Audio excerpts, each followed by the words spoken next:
우리 하나님 사랑하신 분들은 아멘 하시기를 바랍니다. 아멘.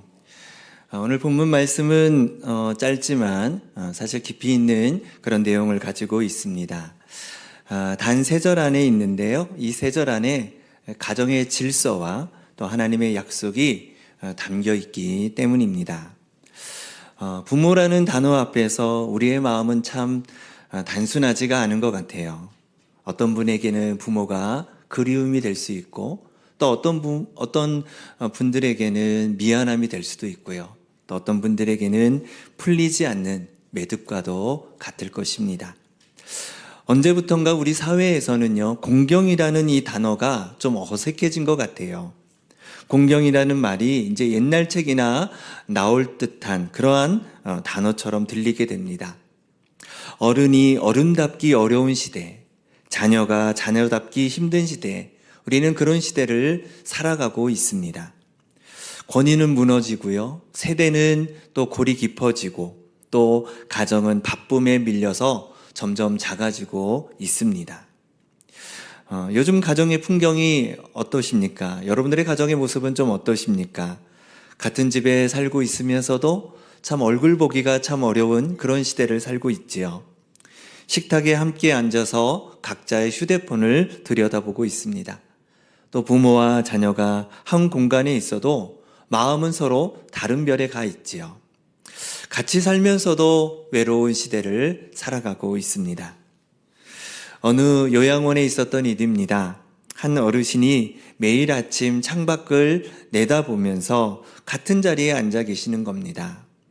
누구를 그렇게 기다리십니까? 이렇게 묻자 아들이 올지 모른다 이렇게 말하십니다.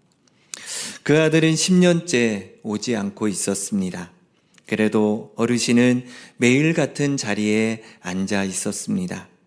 어떤 날은 머리를 빗고 있었고, 또 어떤 날은 옷매무새를 다듬고 있으셨습니다.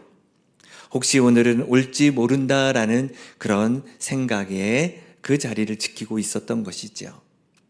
우리 시대의 부모는 그렇게 기다리고 계시는 것 같아요. 그리고 이 시대의 자녀는 너무나 바빠서 그 기다림을 잊고 살아가고 있습니다. 우리는 자녀에게 줄 것은 많이 챙기지만 부모에게 드릴 것은 늘 뒤로 미루는 것 같습니다. 다음 주에 가야 되겠다. 이번 명절에는 꼭 가야지. 그렇게 미루는 사이에 부모의 시간은 우리보다 빠르게 지나갑니다. 성경은 수많은 계명 중에서 유독 부모 공경에 약속을 붙이셨어요. 본문에서 약속이 붙은 첫 계명이다 이렇게 말씀하고 있지요. 왜 그럴까요? 부모 공경이 단순한 윤리가 아니기 때문입니다. 하나님의 나라의 질서를 세우는 기초이기 때문입니다. 그래서 하나님은 가장 작은 단위인 가정에서부터 거룩한 질서를 세우기를 원하셨습니다. 오늘 우리는 이 짧은 본문에서 3가지 영적인 원리를 함께 나누려고 합니다. 이 3가지를 통해 부모 공경이 우리 영혼에 어떤 영적 에너지를 공급해 주는지 은혜를 함께 나누고자 합니다. 첫 번째로는요, 공경의 동기입니다. 왜 우리가 공경해야 되느냐라는 것이죠. 1절 상반절 말씀에 보시면은 자녀들아 주 안에서 너희 부모에게 순종하라 말씀하고 있습니다. 자, 여기서 가장 중요한 표현이 무엇일까요? 주 안에서라는 단어입니다. 주 안에서. 우리가 부모님께 순종해야 되는 첫 번째 이유가 무엇이냐? 부모님이 완벽해서가 아니라는 거예요. 부모님이 훌륭해서가 아니라는 것이죠. 우리가 주 안에 있기 때문에 라고 말씀하고 있는 것입니다. 이 말씀이 큰 위로가 되지 않으십니까? 만약 부모의 그 인격이 공경의 조건이라고 한다면 어떤 자녀는 평생 공경할 수 없을 것입니다. 세상에는 사랑할 만한 부모만 있지 않기 때문이지요. 어떤 부모는 자녀에게 술 냄새와 욕설만 남기고 떠나기도 합니다. 어떤 부모는 자녀의 마음을 짓밟기도 하지요. 어떤 부모는 평생 사과 한마디 하지 않는 분도 계십니다. 그런 부모를 어떻게 공경할 수 있겠느냐라는 거예요. 그래서 본문은 우리에게 이렇게 말씀하고 있습니다. 공경의 기준은 부모가 아니라 주님이시라는 겁니다. 여러분들 아멘이십니까? 주님께서 순종하는 그 마음이 부모님께로 흘러가는 것이라고 말씀하고 있는 겁니다. 부모님이 사랑할 만해서 사랑하는 것이 아니라 주님이 명하셨기 때문에 사랑하는 것입니다. 부모님이 공경할 만한 그러한 이유가 있기 때문에 공경하는 것이 아니라 주님 안에 있기 때문에 공경하는 것이라는 거예요. 또한 사도 바울은 이렇게 덧붙입니다. 이것이 옳으니라 라고 말하고 있습니다. 부모를 공경하는 일은 특별히 신앙심 깊은 사람만 하는 일이 아니라는 것이죠. 사람이라면 마땅히 해야 하는 일이라는 것입니다. 신앙은 결코 우리를 비정상적인 사람으로 만드는 것이 아닙니다. 오히려 가장 상식적이고 가장 사람다운 사람으로 만드는 것이지요. 하나님과의 그 수직으로 바르게 선 사람은 부모님과의 관계에서도 그 질서를 지킬 줄 아는 사람입니다. 신앙의 깊이는 거창한 곳에서 드러나는 것이 아니지요. 가장 가까운 가족 앞에서, 가장 익숙한 부모님 앞에서 드러나는 것입니다. 미국의 한 신학자가 이런 말을 남겼습니다. 하늘 아버지를 잘 모르는 사람일수록 땅의 아버지에게 함부로 한다.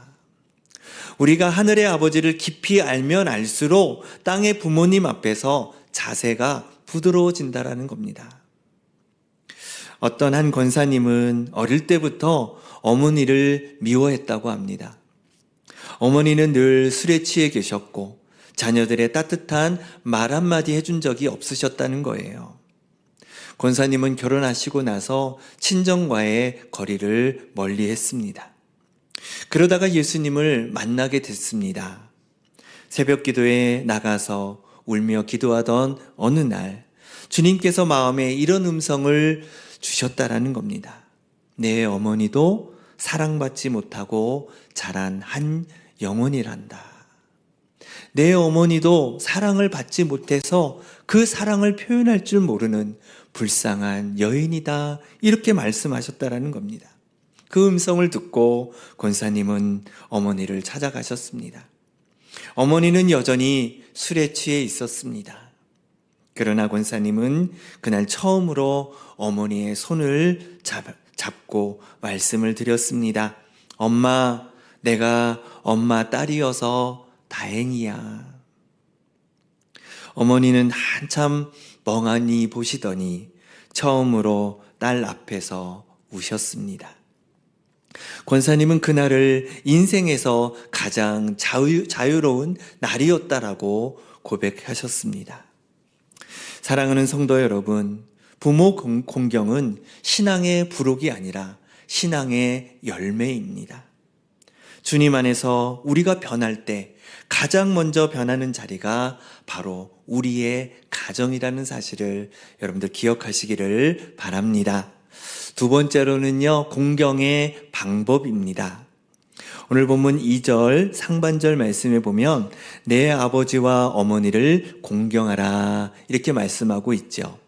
1절에서는 순종하라, 2절에서는 공경하라 이렇게 말씀합니다. 두 단어는 닮은 것 같지만 깊이가 조금 다릅니다. 순종은 행동하는 것이지요. 듣고 따르는 것입니다. 그러나 공경은 마음입니다. 가치를 매기는 일이라는 겁니다. 부모를 공경한다라는 말은요, 부모의 존재를 가볍게 여기지 않는다라는 거예요. 행동만 하는 자녀가 있습니다. 마음은 멀리 있는데 의무로만 움직이는 그러한 자녀이지요. 입으로는 예 하면서 속으로는 한숨을 쉽니다. 용돈은 드리지만 함께 앉아있는 그 시간을 아까워합니다. 명절에 얼굴은 비추지만 마음은 일찍 돌아갈 그런 시간을 계획하고 있습니다. 이것은 순종일 수는 있어도 공경은 아닙니다. 진정한 공경은 부모의 삶 전체를 무겁게 받아들이는 것이지요. 그분이 살아온 그런 시간, 그리고 그분이 흘렸던 눈물, 그분이 지켜내셨던 그러한 가정을 말하는 것입니다. 그 모든 무게를 가볍게 여기지 않는 마음, 그것이 공경입니다. 부모님의 흰머리 한 가닥, 굽은 어깨, 느려진 그 걸음을 가볍게 보지 않는 것이지요. 그 안에 우리를 키운 그 세월이 있기 때문입니다. 어떤 청년이 어릴 적부터 아버지가 부끄러웠답니다.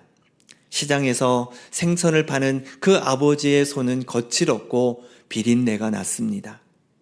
친구들 앞에서 아버지를 모른 척한 날이 참으로 많았습니다. 학교의 행사에 아버지가 오시는 것이 싫어서 일부러 말하지 않았습니다. 세월이 흘러서 이 아들이 결혼을 할 때가 되었습니다. 아버지는 한복을 차려입고 식장에 갔습니다. 행여 아들에게 누가 될까 손을 잡고만 주머니에 감췄습니다. 그날 아들은 처음으로 아버지의 손을 잡았습니다. 거칠고 굳은 살이 박힌 그 손이 평생 자신을 키운 그러한 손이었다라는 사실을 그제서야 깨달았습니다.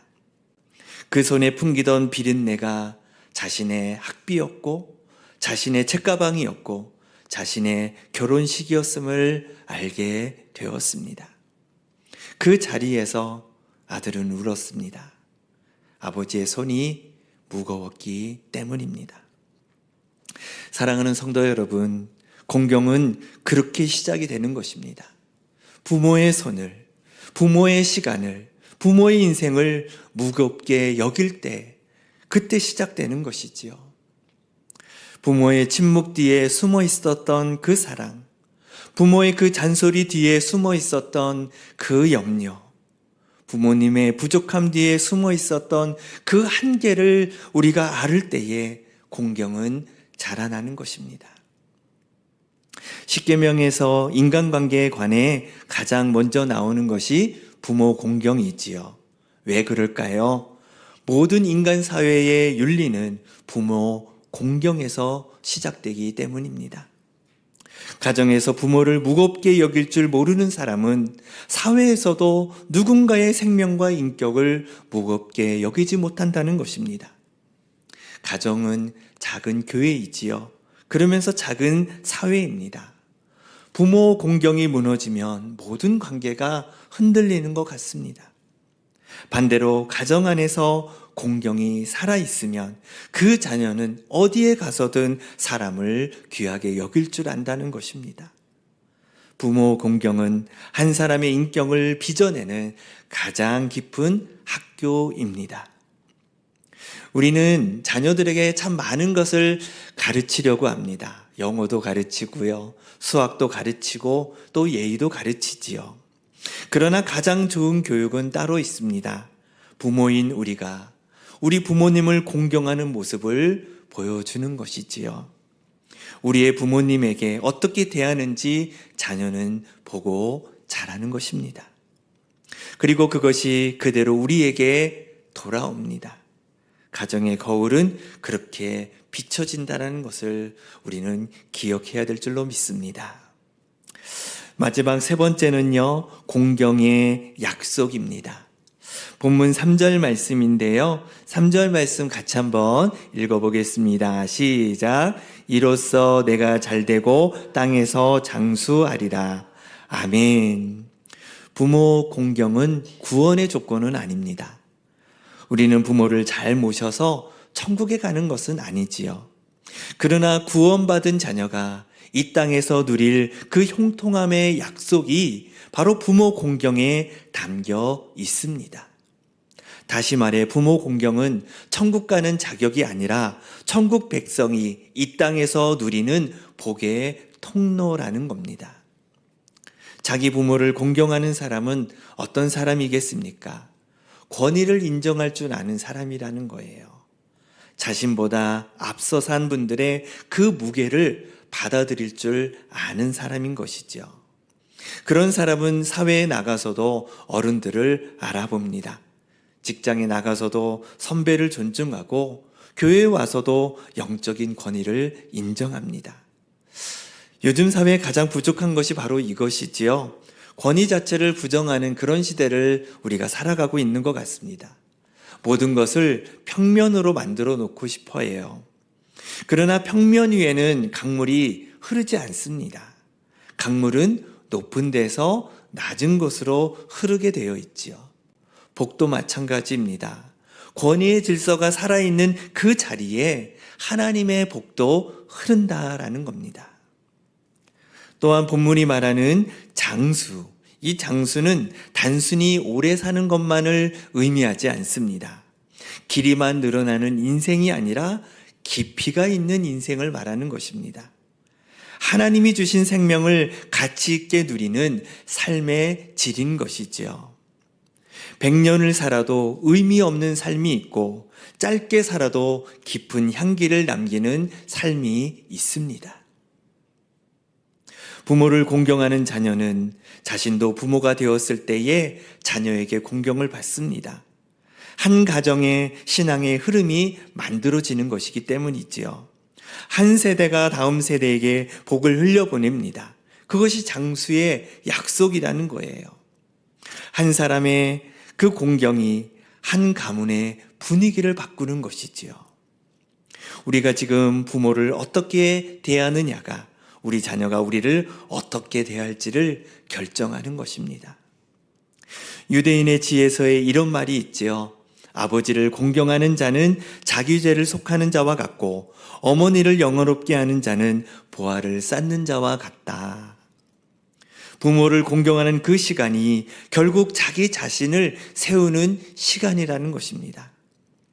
자녀는 부모를 공경할 때 부모만 세우는 것이 아닙니다. 자기 자신을 세우는 것이고 자기 가정을 세우는 것이고 자신의 그 인생의 뿌리를 세우는 것입니다. 뿌리 깊은 나무가 흔들리지 않지요. 부모를 공경하는 자녀는 인생의 폭풍 앞에서도 쉽게 무너지지 않습니다. 자기 인생의 뿌리를 알기 때문이지요. 자기를 키운 그 손길을 기억하기 때문입니다. 결국 부모 공경은 부모를 위한 것이기 그 전에 자신을 위한 하나님의 선물이라는 사실을 여러분들 기억하시기를 바랍니다. 여기까지 말씀을 드리는 동안 어떤 분들에게는 여전히 마음이 힘든 분들이 계실 것 같습니다. 목사님, 제 부모님은 그렇지 않습니다. 저는 너무 많이 부모님 때문에 울었습니다. 여전히 부모님만 떠오르면 분노가 차오릅니다. 부모로 인한 그 상처가 얼마나 깊습니까? 가장 사랑받아야 될 그 자리에서 받은 그러한 상처입니다. 하지만 누구에게도 말하지 못한 그 깊은 통증을 우리 주님은 알고 계십니다. 공감하고 계십니다. 그 상처 앞에서 우리가 쉽게 용서해라, 공경해라 이렇게 말한다는 것은 사실 괴로운 일이겠지요. 그러나 오늘 본문은 우리에게 이렇게 말씀하고 있습니다. 공경의 근거는 부모의 완벽함에 있지 않다. 공경의 근거는 하나님의 명령에 있다라는 것입니다. 그래서 우리는 부모님 때문에 공경하는 것이 아니라 주님 때문에 공경하는 것입니다. 부모님이 우리에게 사랑을 주셨기 때문이 아니라 주님이 우리에게 사랑을 주셨기 때문에 우리가 그 사랑을 우리 부모님에게도 흘려 보내는 것입니다. 이것은 우리의 힘으로 되지 않습니다. 우리에게 그럴 능력이 어디 있겠습니까? 머리로는 알아도 마음으로 따라가지가 않습니다. 그래서 우리는 한 분을 바라봐야 됩니다. 바로 십자가 위에 계셨던 우리 예수 그리스도이십니다. 예수님은 우리를 끝까지 공경하셨습니다. 우리가 죄인일 때, 우리가 등을 돌렸을 때에, 우리가 그분을 못 박았을 때조차도 예수님은 우리를 가볍게 여기지 않으셨습니다. 우리의 그 무게를 끝까지 견뎌내셨습니다. 우리는 사랑을 받을 자격이 없는 자였지만 그분은 우리를 무겁게 여기시고 자신의 생명까지 내어 주셨습니다. 그리고 십자가 위에서 예수님이 마지막으로 하신 일 중에 하나가 무엇인지 아십니까? 어머니 마리아를 사도 요한에게 부탁하셨습니다. 보라, 내 어머니라. 그 극심한 고통 가운데서도 예수님은 어머니를 잊지 않으셨습니다. 자신의 마지막 그 숨을 어머니의 노후를 위해 사용하셨습니다. 우리 주님은 그렇게 끝까지 공경의 본을 보여주셨습니다. 그 사랑을 받은 사람만이 부모를 다시 바라볼 수 있습니다. 내가 받은 그 무한한 공경이 내 안의 상처를 어루만질 때에 비로소 부모님을 향한 긍휼이 우리 마음에 자라납니다. 부모님도 한 사람의 연약한 인간이었습니다. 그분도 사랑받지 못하고 자라셨습니다. 그분도 자신의 부모에게 받지 못한 그 사랑을 우리에게 줄 수 없었던 것입니다. 이런 마음이 들기 시작하면 그것이 바로 복음의 능력인 것입니다. 복음은 우리의 시선을 바꿉니다. 미움이 있던 그 자리에 연민이 자라나게 합니다. 분노가 있던 그 자리에 눈물이 흐르게 합니다. 단절이 있던 그 자리에 다시 손을 내밀게 합니다. 물론 모든 관계가 즉시 회복되지는 않습니다. 어떤 상처는 평생을 두고 서서히 아물게 되겠지요. 어떤 부모님은 끝내 변하지 않을 수도 있습니다. 그러나 우리가 변하면 우리는 그 상처에 묶여 있지 않습니다. 그것이 바로 복음이 주는 자유라는 사실인 것이죠. 어버이날을 기념해서 부모님께 안부 전하나 또 직접 찾아뵙고 오신 분들이 있으실 것입니다. 부모님이 이미 하늘로 올라가신 분들은 산소에 다녀오셨거나 또 마음속으로 그 부모님의 그 은혜에 감사하는 마음을 가지셨을 것입니다. 혹시 부모님과의 관계가 너무 아픈 분들은 무리하지 않으셔도 됩니다. 대신 하나님 앞에서 기도하셨으면 좋겠습니다. 주님, 저도 도저히 공경할 수가 없습니다. 그러나 주님이 저를 변화시켜 주십시오. 이렇게 기도하는 그 자체가 이미 공경의 시작입니다. 하나님의 시간표 안에서 회복은 반드시 일어납니다. 우리도 누군가의 부모이거나 앞으로 부모가 될 사람들도 있습니다. 우리 자녀에게 공경을 받을 만한 부모, 무겁게 여길 만한 그런 인생을 우리가 살아갔으면 좋겠습니다. 자녀에게 떳떳한 그 신앙의 뒷모습을 남겨야 되지 않겠습니까? 그것이 우리가 자녀에게 줄 수 있는 가장 큰 유산임을 믿으시기를 바랍니다. 부모 공경은 의무가 아닙니다. 짐도 아닙니다. 그것은 하나님이 우리에게 주신 복의 통로이며 가정에 흐르는 거룩한 강물입니다. 그 강물 위에 우리 자녀들이 또 그 후손들이 흘러가게 될 것입니다. 주님 안에서 부모를 다시 바라보는 은혜가 우리 모두에게 임하기를 주님의 이름으로 축원을 드립니다. 기도하겠습니다.